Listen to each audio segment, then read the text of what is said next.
Faly miarahaba atsika rehetra manaraka ny fandaharana ho amin'ity alahady fa 7 ny volana desambra taona 2024 ity. Ifarana sahady ny taona 2024 ary dia eo ihany koa isika izay samy manantena fiovana sy fanavaozana ao anatin'izao fitondrana entin'ny colonel Michael izao. Ny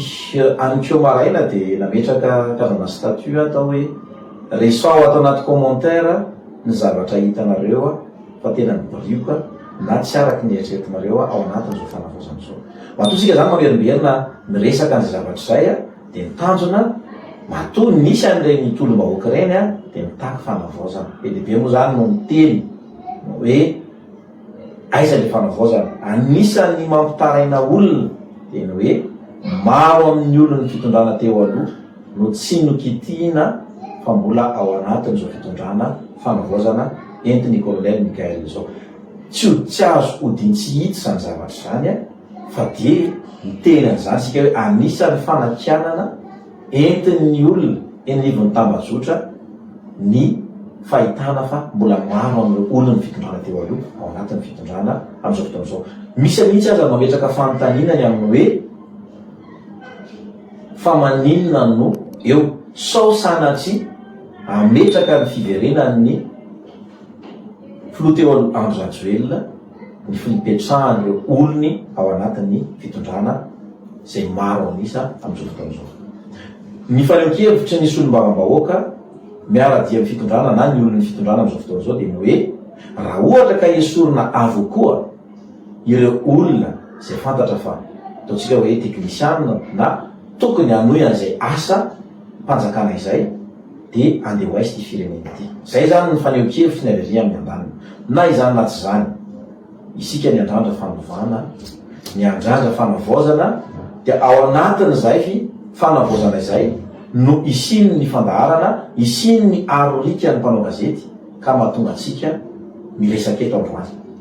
Ny oresantsika androany dia mikasika ny resaka fifidianana ny fandimby sy ny tranga teto Madagasikara. Nanomboka tany amin'ny fifidianana filoham-pirenena, fifidianana solombavam-bahoaka, fifidianana kominaly. Ny zavatra tsikarotra sy zavatra hita dia samy niara-ny aikiny rehetra fa fifidianana maloto feno osoka ary fifidianana farany ratsy indrindra no misy teto Madagasikara. Eto aloha dia mitondra fialantsiny ho atsika izay miandry an'ity fandaharana ity tamin'ny heriny saingy noho ny fangatahan'ny vahiny manimorana ny fandaharana ny antony tsy nampisy ny fandaharana tamin'ny heriny. Fa ho an'ny an'io dia iresaka makasika an'izay fifidianan'izay isika rehetra atao anatin'ity avoa io izay marina, avoaka atsika eto izay marina. Inona tokoa moa zany ny zavatra mitranga? So hodiny tsy hita ny zavatra mitranga nandritra n'ireny fifidianana ireny. Dia eto adidinay amin'ny mampanao gazety ny mampafantatra anareo antsika mpanaraka ety amin'ny tambazotra ny fandaharana mikasika ny zavatra mitranga izay. Tany amin'ny fitondrana teo aloha nandritra ny atao hoe mbola sehoiny teo aloha fa tsy sehoiny ankehitriny fa ny sehoiny teo aloha izay nanomana ny fifidianana tamin'ny taona 2024 tao aorinan'iny dia ataoko heritaona angamba na roa taona tao aorinan'iny dia mivoaka tamin'ny fahanginana ny filoha-hevitry ny sehoiny tamin'izany fotoana zany tery Rakotonarivo ary nanao fanambarana nametra-pialana teo anivon'ny sehoiny. Ny tao anatin'izay moa ny filazany fa hoe fisina doublon laharana karapanondro mitovitovy maromaro nandritra n'ireny fifidianana tamin'ny taona 2024 ireny. Tamin'izany fotoana zany dia tokony ho tonga saina ny fitondrana satria ny fifidianana dia karazany milalao afo ihany. Ny afo rehefa lalaovina dia ny arantsika nahita amin'ny farany toa mieritreritra ny fitondrana teo aloha fa manana ny majorité eny anivon'ny Assemblée nationale, eny anivon'ny antemeran-dolona ihany koa, izany hoe ny antemeram-pirenena ny antemeran-dolona dia lasa tsy miaino ny feom-bahoaka intsony. Kisarisary-pifidianana no mitranga teto fa izay mety amin'ny fitoeram-pitondra izay no lany. Rehefa nisy ny fametra-pialan-teny Rakotonarivo tokony ho sokafana ny fanadihadiana inona marina ny zavatra mitranga teo anivony seny. Ilay filohan'ny seny tamin'izany fotoana zany efa nilaza fa mafimarina tokoa ozy izy fa misy le karapanondro mitovitovy a saingy tsy avy aminay zany nalantenany izy hoarahantsika moa zany le vaovaonisan'ny songadana tamin'izany fotoana zany nanaitrano maro ary nanaitrany mpanohatra teto Madagasikara ny nahitany ty fanambarany Terina Kotonarivo ity a zay nametra-pialana teo anivony seny taorina zay moa zany de niazakazaka ny fametrahana taratasy zany hoe fampilazana teny anivon'ny fitsanaravavalonam-panorenana ny amin'ny fahabagatoerana eo anivony senia tamin'izany a de ny fanolona ny Terina Kotonarivo taorina zay de tsy hita izy nangina tanteraka nisy ny teny ho samborona vesiny sisa dia andeha loha rahantsika satria miainga amin'tia no andehanany famakafakana sy ny dossier ho resantsika androany a eto anatin'ity fandaharana avao izay marina ty de rahantsika vetrany a ilay vaovao songadana anisany nanaitrano maro fametram-pialana Terina Kotonarivo a tany amin'ny taoriny fifidianana tamin'ny taona 2024. Raha eo pikarakarana ny pitsopitsony amin'ny fanesorana ny filolefiny tsy ho mpikambana intsony ny eo anivon'ny seny dia nanambara ny filohan'ity voamera ity fa nametra-pialana ity Terina Kotonarivo. Ny 1 Marsa dia nametra-pialana tamin'ny andraiky ny teto amin'ny seny Andriamatoa Terina Kotonarivo ary io daty io ihany a dia nankatoavy ny boromaharitra ny seny izany fialana izany. Ampatsiahiviny fa nomeny fitsarana avy momba ny lalam-panoraina 10 andro ity voamera ity ametrahana ny fombafomba rehetra takin'ny fitsipika anatin'ny mifehy azy amin'ny fanesorana mpikambana iray. Iny narahantsika teo iny a ny fametram-pialana Terina Kotonarivo tamin'izany fotoana zany. Taona nanentsika moa zany teo anivon'ny fitondrana tamin'izany, ny olona fitondrana de nanentsika azy. Misy nilaza fa de hoe mety tsy nahazo ny anjarany ve izy. Tsy dirantsika lalany amin'izay fa nidirantsika sy ho resantsika eto de ny hoe reny ny zavatra nisy de inona ny zavatra nitranga taty aoriana andeha fifidianana solombavam-bahoaka izay rahantsika andeha ihany koa fifidianana kominaly de rahantsika nahita ary raha sanatry ka misy ny fifidianana n'olona de mazava ho azy fa de mitovy amin'ny zavatra nitranga rehetra teo aloha ny zavatra nitranga ao anatin'izay fifidianana zay. Fa iverenatsika le fanaresaka fanambarana teo raha nametra-pialana Terina Kotonarivo tao aoriana fifidianana tamin'ny taona 2024 dia nanaitrano maronay ny fiverenany ho anisany solotenany antenimera-pirenena eny anivon'ny seny herinandro lasa zay ary efa navita fiamianana amin'izao fotoana izao. Terina Kotonarivo zay nahita ny fisiany doublon fisiny laraka ara-panondro verimberina ary nametra-pialana ny taona tao aorianan'ny fifidianana ny taona 2024 izay lasa solotenany antenimera-pirenena eny anivon'ny seny amin'izao fotoana izao. Antenaina zany fa isy fanavaozana hitondra rivo-baovao eo amin'ny sehatry ny fifidianana aloha izao fiverenany Terina Kotonarivo eny anivon'ny seny izao. Tiany tsara ho mariatsika nanamafy i Terina Kotonarivo fa hoe raha toka ilaina de ho avoakany ny porofo mikasika anray larana kara-panondro miverimberina amin'iny fifidianana karakaraina mifandimby teto Madagasikara iny. Ka ndeo arahantsika avetrany aloha zany a izay fiverenany Terina Kotonarivo zay solotenany antenimera-pirenena eny anivon'ny seny izay efa tafapetraka amin'izao fotoana ary efa nanao fiamianana ndeo arahantsika avetrany a de iditsika ao anatin'ny dossier na iresaka ny marina ny zavatra nitranga nandritra ny fifidianana fandimby teto Madagasikara. Ny voamera-pirenena mahaleo tena amin'ny sahana fifidianana dia miankina indrindra amin'ny fitondram-panjakana ny ahitantsika vokatra amin'izany. Notsinjiny manokana ihany koa fa azo avoaka porofo raha ilaina manambarina sy ny anarana ny laharana kara-panondro miverimberina hita tao anatin'ny lisitry ny mpifidy ny taona 2024. Tsy fanao ny milaza zavatra tsy marina matoa ny teny fa misy amantapitrisana ny vahoaka malagasy izay mitovy lahara kara-panondro pirenena dia nisy zany ary ananana porofo raha ilaina amin'ny fotoana tokony mapety azy ka mety ana tsara zavatra zay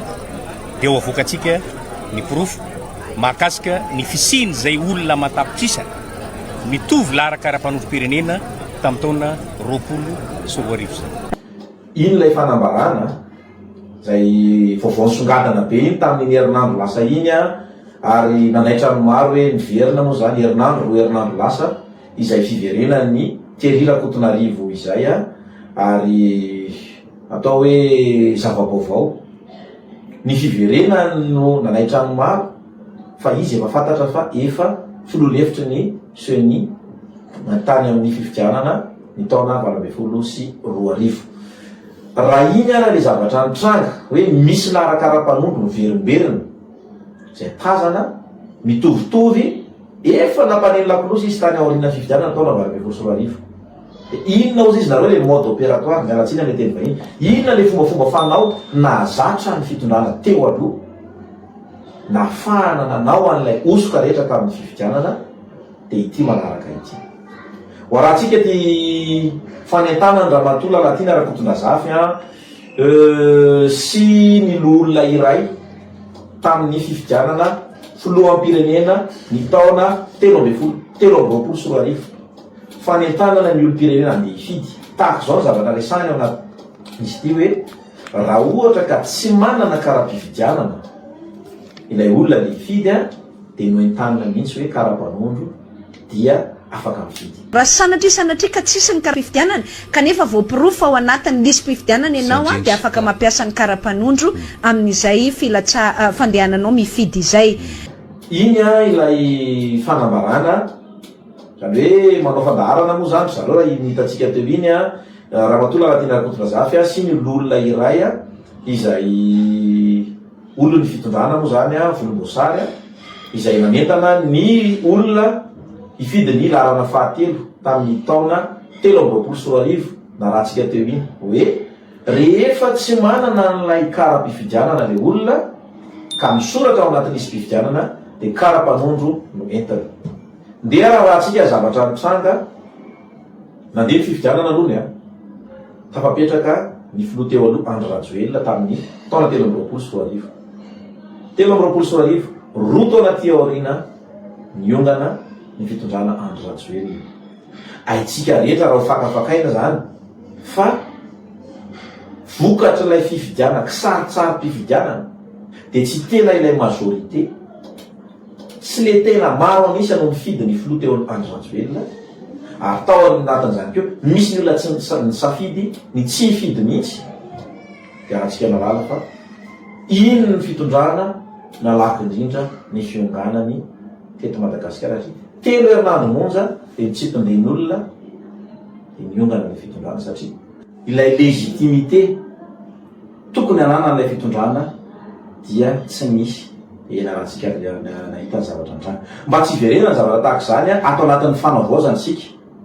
dia eto izahay mamerina mampatsia sans misy zavatra adino atao anatin'izao fanavaozana izao. Raha iresakitsika makasika ny resaka fifidianana ty dia saika nanerana ny Madagasikara nahitana korontana sy alatra bevava, fifidianana maloto, fifidianana feno osoka izay miarahany rehetra. Tsy nisy tsy nikaikaiky ary tsy nisy tsy niteny hoe fifidianana farany ratsy indrindra ny fifidianana nanomboka teo amin'ny fifidianana filoham-pirenena sy ny mbavam-bahoaka ben'ny tanàna communal farany teo. Eto de te hisarika ny saitsika misy an'ity fitoriana ity mipetraka eny anivony fitsarana maratonga voalohany. Ny fifidianana fenosoka, ny kara-panondro sandoka, ny fikonokononana alabato dia voarara ny lamany. Mino fa na ianao manatrika io ny mianao io na ianareo na iza de samy mahalala fa voarara ny lamany. Mba efa nisy ve fandraisana andraikitra na fampiarana ny lalàna manoloana n'ireny halabato sy endrika hosoka nitranga tamin'ny fifidianana ireny toy ny fanaovana kara-panondro sandoka dia raharahadeloka ary tokony tsy andeferana ny zavatra tahaka ireny. Averiko foy fa misy an'ity fitoriana ity mipetraka eny anivon'ny fitsarana mba raha tonga voalohany. Ny mahavariana mitory le olona eny anivon'ny fitsarana tsy eto andrenivohitra rery fa saika manerana Madagasikara fa tsy misy fisamborana, tsy misy fanasaziana amin'itony resaka raharaham-pifidianana tony. Nefa dia fantatra fa nanao osoka, nanao alabato, nanao karapanondro sandoka le olona dia ny mahagaga fa miriary misambotra ianao zany a, dia rehefa samborin'le olona le olona tratra dia tonga anivon'mpitany filaminana ora ray na ora roa aorinana iny a dia fototra. Iza le olona mamotsitra azy? Fantanina mipetraka izay. Fa maninona no tsy mandeha le raharaham-pitsarana? Fantanina mipetraka izay. Fahatelo, vonona nitondra fanaovaozana ve tsika? Vonona tena hanova ve tsika? Ka raha vonona tena hanova tsika, alefaso tony fitoriany tony. Enjeo araka ny lalàna izay nanao tsy nety tamin'ireny fifidianana fenosoka teto Madagasikara reny, satria zao zay ny atao hoe fanavaozana, zay ny atao hoe fanovana. Na dia iroso amin'izany atao hoe fikaonandrom-pirenena zany azy sika, da aoka tsy ho avy tonontsika. Fa nisy fifidianana mitefitefena teto ary nisy kisaritsarim-pifidianana natao teto Madagasikara izay mila andraisana fipetra mba tsy hiverena ny zavatra tahaka ireny intsony. Mitaky tony dia mbola vary mangatsika eny anivon'ny fitsarana, tokony raha andeha fa dia ny mahagaga fa dia tsy misy toyny, satria milaza fa dia toteiteny ny olona izay voarorio anatin'ny tony fa manohana sy miara-dia amin'ny fitondrana amin'izao fotoana izao, dia io fa ilay fitondran'ny fanavaozana dia tsy mikasika an'ilay olona izay nanao antony nefa dia niarahany rehetra nahita maso ny zavatra nitranga tao amin'ny boriboritany faefatra. Io dia mitodika aminao manokana ramatoministra ny fitsarana mba hijery ny zavatra tahaka tony. Ho alefantsika ilay zavatra nitranga tao amin'ny boriboritany faefatra, mampirikoditra hoe fifidianana no atao dia izao ny zavatra nitranga. Nde ho arahantsika avy hatrany ny sary tahiry, ny sary izay ho avoaka eto zany dia saika sary tahiry nalaina tamina fahitalavitra teny amin'ny tambazotra na tambatambatra nanaovana an'ity fambaharana ity. Nde ho arahantsika avy hatrany zavatra nitranga tao amin'ny boriboritany faefatra nandritra ny fifidianana, ho arahantsika hatramin'ny farany dia ao aorianan'izay tsika hiverina hiresaka indray hoe izay zany ny zavatra nitranga. Ho arahantsika avy hatrany ny zava-misy teny amin'ny boriboritany faefatra.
Fidy ao amin'ilay PPA nosy Mavory ny zavatra seho teny amin'ny fifidianana teny aminay ny olona forsena hifidy amin'ny fidy le hifidy ho milatsaka débité satria ny olona zany misitraka ny tosika fameno konana miarina volanjaza dia le olona misitraka an'ireo ohatra ny tenanay zany dia forsena hifidy amin'ny fidy, fa raha tsy mifidy amin'ny fidy dia tapaka daholo ireo fisitrahana rehetrarehetra ireo. Manarak'izany koa dia mena 25,000 ny olona hifidy amin'ny fidy, miandry eny ivelan'ny vavahady eny alavidavitra eo zareo dia manome vola. Hifidy ianao, tia vola dia fidy vidiana, dia amin'izay hoe fantetezina isan-trano dia mena 25,000 dia mifidy amin'ny fidy, fa rehefa tsy lany fidy dia tapaka daholo ny fisitrahana rehetrarehetra. Izay olona sahirana dia tsy maintsy izay zany mifidy amin'ny fidy satria tapaka ny fisitrahanay. Izay tompoko ny zavatra niseho teny. dia isa le misara le 10,000 ariary ny reny mavitrika ny betsabetsaka ihany tompony olona manaparitaka ny voly io. Ary ny chef fokontany tao aminareo inona no anjara-toerana niraisiny tao anatin'izay fanjika an-dalàna zay? Ny chef fokontany moa tompoko dia efa tsy lazaina intsony satria zare koa no ampisorona amin'ny fanohanana an'io fidy io dia tsy hitanay dia ho lazaina zay moa olona sahirana dia tsisy mpitarika dia sarotra aminay ny anapirofa zao fa satria isaoranay an'Andriamanitra raha nisy anareo nanao interview anay lazainay zava-misy tety aminay. Fa izy zany tao anatin'ny fifidianana tsy manome consigne olona fa mijanona fotsiny teo ny chef fokontany. Ohatrany tsy hitako izay consigne fa mifandaninana io ramose io namany tena zava-dehibe tamin'ny zareo. Dia farany nisy ve ny korotana teny amin'ny foibe mpifidianana misy anareo? Ny korotana hitako aloha izao a ny laharan-kara-panondro ny olona tsy mitovy a dia ny olona nefany a te hividy amifidy satria le voavidy an'le 25,000 dia tsy manaiky dia mirohatra hiditra amin'ny mpifidianana hividy an'le olona nefa tsy mifanaraka amin'ny lalam-panorenana le zava-misy dia tsy mety le bureau de vote ao dia tsy manaiky zareo dia lasa izay no miteraka korotana be tena. Dia ahoana ny fomba fandraisana le 10,000 rehefa avy mifidy zany dia raisina le 10,000 ariary? Le ohatran'le mpisitsaka efa alohan'ny hividianana iny dia efa zarainy fa nen'le olona le ety an-dalana ianao zany vao andeha ho any amin'ny fividianana dia efa misy manakana hoe fidy ty dia ianona fidiny. Ny zavatra nitsanga tamin'ny bureau fividianana misy anahy dia izaho anisan'le mpandray volan-jaza sy le mpandray vola mifidy dia nitereny izay fidy anazy fidy amin'ny fidy satria naveriny fa hoe izy le fidy le mpagnome volanay dia nitereny izay sady omeny vola 10,000 isaky ny izay mpandray volan-jaza ao amin'ny fidy dia omeny vola daholo izay amin'ny fidy anazy sady ny rahona izay hoe tsy mahazo volan-jaza intsony fa tapaka volan-jaza raha tsy lany izy. Dia ny zavatra niseho tamin'ny androm-pifidianana nanahoana ny teny amin'ny toerana nisy anao? Teny amin'ny toerana nisy anahy tamin'ny fifidianana nitetezanisa trano izay le mpandray vola dia ndrahona ny daholo izay mianasa izay rehetrarehetra groupe hoe tsy mandray vola ntsony sady ho alainy le kartanay raha ohatra ka tsy mifidy anazy izay dia voatery izay tsy maintsy nandatsa-bato anazy. Dia nisy korotana ihany koa ve niseho teny amin'ilay toerana? Inona moa ilay toerana azafady? Fokontany Akazitony sy Mavelona. Dia inona korotana niseho teny? Korotana niseho teny izao a le tamin'le fanaovany zareo kolikoly dia nikorotana misy ny olona teny hoe tokony tsy hanao an'izany izy fa tokony izay safidim-bahoaka izany no natao fa tsy niforseny nefa ny olona natahotra anazy daholo ny ankamaroan'le mpaka volan-jaza dia tsy maintsy nandatsa-bato ho anazy. Izany hoe ny fitahana izany nareo tao anatin'izay rehetra izay? Ie, vao fitaka mihitsy izay. Momba anazy nga aman-dreny amin'ny kara-panondrony dia aintsy le eo amin'ny asesera ay afaka mifidy le olona numéro an'ny kara-pifidianana ny numéro kara-panondrony diso e ahoana moa ny alozika anazy hoe afaka hifidy izy ie marina daholo dia mifidy le olona zany fa aintsy le eo anatin'ny listan'le asesera ay. Tamin'ny andron'ny fahasambato tamin'ny fifidianana solom-bavam-bahoaka ny 2020 Mey dia PP Akazitoana sy Mavelona maizina tanteraka tapaka ny jiro mitsiposiposy kely ny torsan'ny délégué raha vao afisana raha vao kandida amin'ny fanjakana dia tononona rapidapida be milamina be fa raha vao kandida amin'ny atoko indépendant dia tononona tsotsotra kely dia to dia apetraka dia ahoaka ambany fa raha vao amin'ny fanjakana dia tononona ela be maharitraritra. Izay zavatra hitako tamin'ny fotoana fanjatsam-bato. Le présidente mba hivoaka ny zay tsy atao anatin'le aminantsika Ny olona voatonga aloha ajan'olona le voatonga ajan'ony aloha le voatonga eo ihany fa tsy mandeha zay tsy manaiky an'izany mihitsy zay fa rehefa tsy mety dia tsy mety efa tsy maty izy efa tsy alaina zay tsy anaiky an'izany mihitsy zay voaka oaka iny ndrindra tokony andefa voaka hoe zay tiako anatiny delegatik tiako anatiny pirody aloha dia voaka no azafady fa rehefa tsy mety le izy dia tsy mety kosa fa tsisy an'izany hoe mandininareo zany e oray aza atao an'izany hoe mba tiako raha koty dia tiako raha be dia hoe mety aminareo le izy rehefa tsy mety dia tsy mety zay mihitsy le izy hitapoky hitam-pirenena fa betsaka foana zavatra tsy mazava betsaka ny zavatra azo atao hoe risoriso nataony akabiazan'leo indrindra leo amin'ny fitondrana zany ka mbola mampanary le izy satria raha reny vokatra reny nijerena dia hita mihitsy hoe tsy tena le tokony ho endriky le valin'ny fifidianana no miseho ary ny atahorana koa ary dia hoe mbola mety tsy mbadika indray iny satria raha ny teny'le filoalefitry ny seny tena mampieritreritra mihitsy ny laza hoe mety tsy ho araky ny eritreritrareo izy na ny vokatra hitanareo ny zavatra hitranga rehefa tonga any amin'ny ACC ny valin'ny fifidianana reny zany zavatra nitranga nandritra ny fifidianana dia azotsika sary an-tsaina ave ilay hoe afaka mifidy le olona na tsy manana kara-pifidianana rehefa ao anatiny misy fifidianana ilay filoalefitry ny seny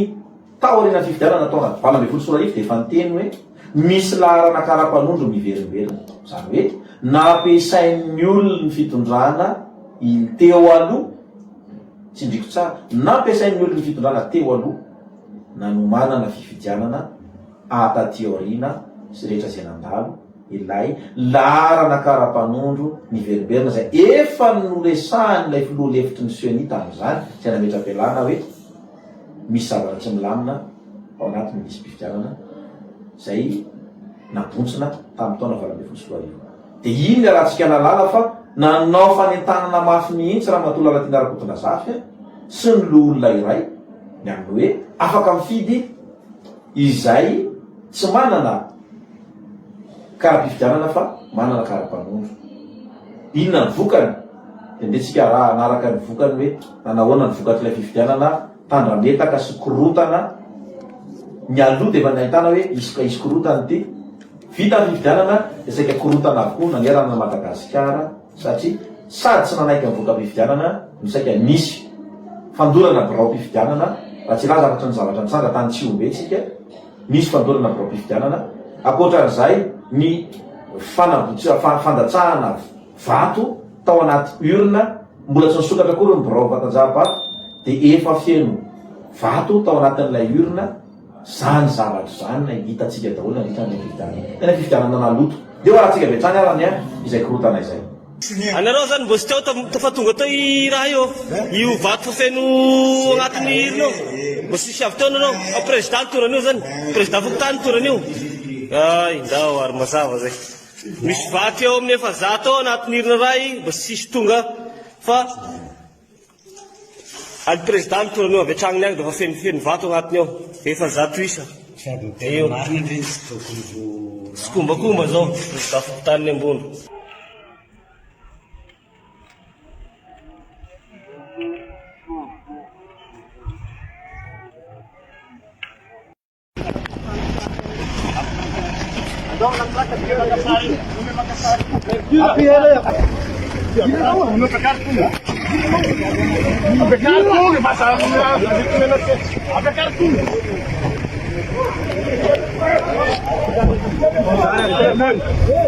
reny zany le zavatra nisy a tena hoe mampivaranontsana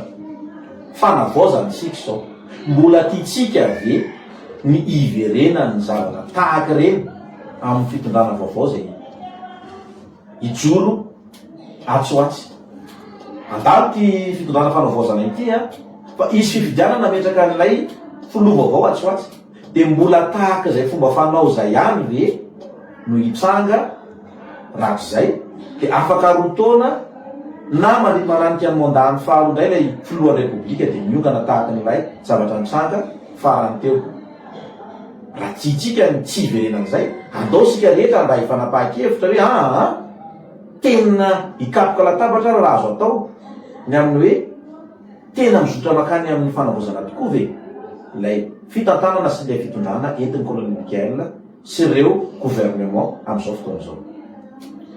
Fanazanana tsy zany dia miazakazaka be ny toedrarà teo ny resaka fanonganana sy fokotany. Dia rehefa saikisa fanonganana sy fokotany dia tazomina fa hisy fifidianana. Raha izao tompoko ny manao fifidianana sy fokotany dia mazava be fa efa nanao paipaikady hipetrahany eo ireo sy fokotany volomboasary izay napetraky ny fitondrana teo aloha. Ny tiana ho tenenina zany diovy aloha io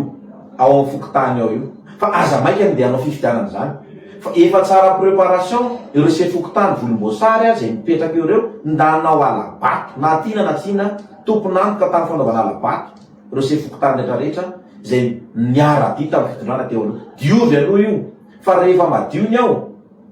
dia mazava ho azy miroso amin'ny fanaovana fifidianana sy fokotany. Apetrao alony ny sy fokotany vonjomaika izay tsy miandany mialohan'ny irosona amin'izany fifidianana sy fokotany zany. Fa efa nanaovany zareo zavatra hafahafa ny ao dia raha ndeha fifidianana rehefa eo izy efa nanao préparation dia mbola izy ihany no sanatria ho lany eo satria izy efa avy nanao an'izay paikady maloto tamin'ilay fifidianana zay. Zay zany ny tianao marihana. Faharoa miazakazaka mafy te hanao fifidianana ny olona fitondrana teo aloha zany hoe ny UPAR ny UATGV raha ity fanambarany ny solombavam-bahoaka mila vonjy Philobert ity. Ndeo arahantsika vetrany ny fanambarany ny solombavam-bahoaka mila vonjy Philobert izay mangataka moa zany ny anaovana fifidianana faran'izay aingana ao aorianany fikaoman-doam-pirenena. Ho ahy manokana raha mahita an'ilay fanambarana dia mahita hoe tsy aleo hoe diovina ny tokotany vao miroso amin'izany fifidianana zany. Dia arahantsika vetrany ake ilay fanambarany ny solombavam-bahoaka mila vonjy Philobert izay zareo moa zany no any amin'ny fanoherana amin'izao fotoana izao. Araka ny antsoavy izay efa ataonay matetika avy aty amin'ny fanoherana